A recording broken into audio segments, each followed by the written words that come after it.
think there's something special about sliders in Detroit. My name is Jacques Driscoll. We're at the Green Dot Stables. It's a restaurant that my wife and I opened. We stumbled upon this building here and kind of fell in love with it. Like, all the stars kind of aligned for us, and like I think people were ready for something like this.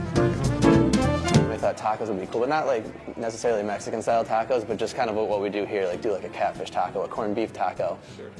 Just using the vessel. But when we got this location, we were so close to Mexican town, and like it was pretty saturated with tacos and things like that. And this had the horse racing theme. We're like, well, sliders are very approachable. They're very Detroit.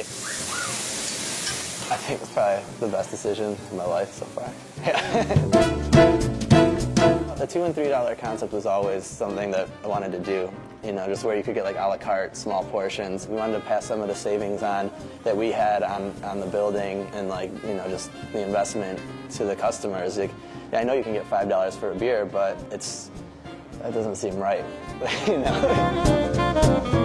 Well, I think one of the funny things about this is we've been approached to franchise and expand well over a couple dozen times, whether it's people from Metro Detroit, we've had people from New York, you know, Chicago, Texas. We've said, no, we like Green Dot being what it is. We like it being unique to Detroit. We like it being like kind of something special. Until we got this proposal from Malaysia, we're like, well, that's kind of cool. What if it was only in Detroit and Malaysia? Like, that kind of adds a whole new element.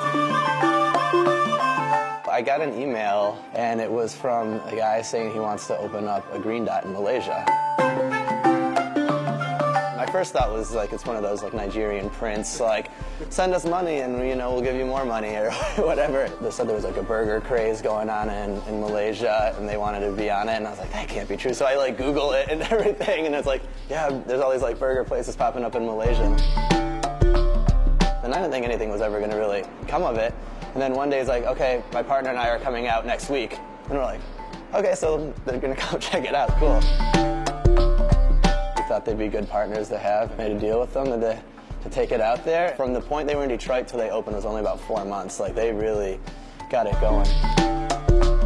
It was fun being out there and just like seeing people react to it, because I think like at first they were a little concerned calling it sliders. It's not a term that even exists out there. We call them tiny burgers, but we're like, well, they're sliders. You gotta call them sliders. What does it feel like to be in Malaysia? Until we pulled up and the sign was up and it's like Green Dot was like our logo, and we're in this totally foreign place, and just to see like kind of what we've done here over there was like pretty much one of like the most like spectacular moments of my life. They wanted the menu to look the exact same drinks, same price point, same everything. I thought it'd be fun to kind of put a couple Malaysian flavors on there. Like, we have the coney, like for them to do like a nasi lemak, which is a dish that we found to be one of the more popular ones out there. Which after a couple months they did end up doing that and putting a couple more Malaysian-centric sliders out there, but it turns out that the coney does sell really well out there. People love the coney, which is kind of awesome that it's made it that far. It's not just a Detroit thing now. Our partners out there are planning on this being big. I always thought that would be really funny if there was one Green Dot in Detroit and then there was like 200 in Malaysia. I'd like to think that I'm brilliant and had this amazing concept. That's necessarily it. I think being passionate about it and like following through, and just, you know, the most important thing, I really like entertaining. I really like people being happy, and I think part of being happy is feeling like you got a good value. We just were like, let's make good food, let's make it affordable, and have cheap beer. And it ended up being a pretty good combination.